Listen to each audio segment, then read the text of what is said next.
Eh bien, bonjour à tous, c'est Aquabidule35 et aujourd'hui on se retrouve pour une nouvelle vidéo de la série Nage de l'heure. Aujourd'hui, j'ai choisi de vous présenter le petit frère du Squirrel SP76, donc un leurre de la gamme Ilex.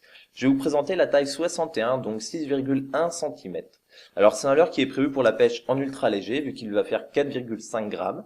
Et comme tous les leurres qui ont été designés par Seiji Kato pour Ilex, on va retrouver de belles finitions, par exemple le détail des opercules, le détail des écailles faites par des stries en fait dans le leurre directement, et vous allez avoir des yeux, donc des yeux qui vont être bien visibles pour la taille du leurre.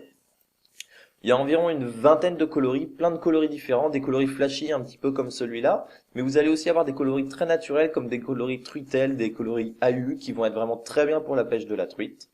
Alors attention, les hameçons sont un petit peu fins de fer, ils vont être fragiles, vous risquez de casser en fait les hameçons ou de les ouvrir sur des gros poissons. Moi par exemple, ça m'est arrivé sur des gros chevennes que ces hameçons cassent. Alors c'est pas tip top. Par contre, les anneaux brisés sont forts de fer, il n'y a pas de souci. Là, eux, ils ne bougent pas.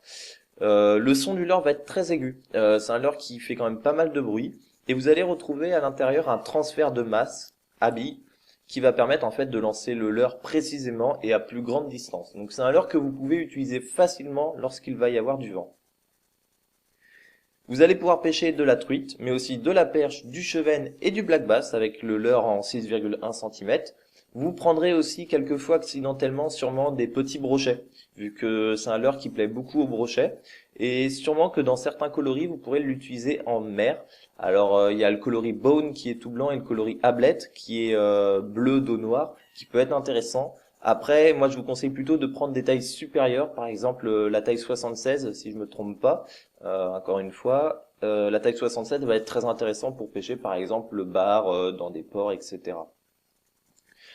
Donc vous allez pouvoir utiliser ce leurre à peu près partout, à partir du moment où le poisson est actif. C'est quand même un leurre que moi je destine à des pêches dynamiques et rapides, et donc il faut que le poisson soit actif pour bien réagir par rapport à ses animations.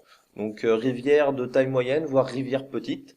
Vous allez même pouvoir l'utiliser dans des rivières assez larges, du moment que vous longez bien le bord et que vous êtes à peu près à, je dirais, 2-3 mètres maximum du poisson.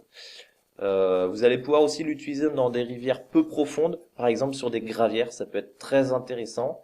Et vous allez aussi pouvoir l'utiliser donc sous des cascades ou sous des chutes.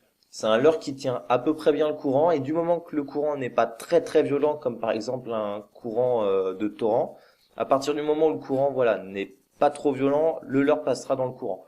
Après, c'est pas non plus un leurre fait pour le torrent, hein. Comme je vous l'ai expliqué, le leurre risque de décrocher. Il a quand même une bavette qui est assez large et assez longue pour sa taille.